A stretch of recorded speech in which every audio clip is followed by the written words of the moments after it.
그동안 공수처는 내란죄 수사권이 없는데 불법 수사를 자행하고 그 과정에서 중앙지방법원이 아닌 서부지방법원에 체포영장을 청구해서 영장 쇼핑 논란을 자초했습니다.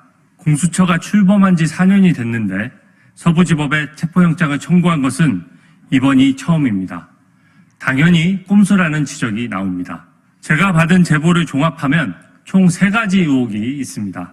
첫째, 대통령 관련 내란죄를 수사하던 중 압수통신영장을 중앙지방법원에 청구했다가 기각당한 적이 있는지 여부입니다. 대통령 본인에 대한 압수통신영장에 한정해서 묻는 것이 아닙니다. 수사 기록에 등장하는 피의자이든 참고인이든 그 누구든지 간에 중앙지방법원에서 영장을 기각당한 적이 있습니까? 둘째, 중앙지방법원에서 압수통신영장을 기각당했을 때 그 사유 중에 공수처의 수사권 존부에 의문이 있다는 그런 취지의 문구가 있는지 여부입니다.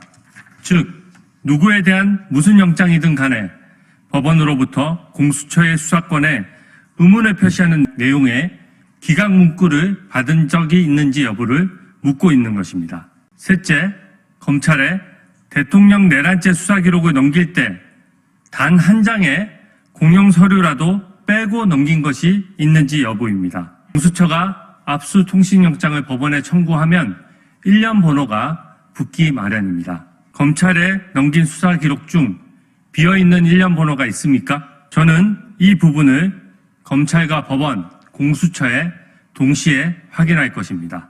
그동안 공수처는 말을 빙빙 돌려왔습니다. 저는 공수처에 체포 압수 통신영장을 중앙지방법원에 청구한 적이 있는지를 공식 질의했었습니다. 공수처는 처음에는 그런 사실이 없다고 했다가 나중에는 압수 통신영장에 대해서는 답변할 수 없다고 말이 바뀌었습니다. 과연 어떤 말을 믿어야 됩니까?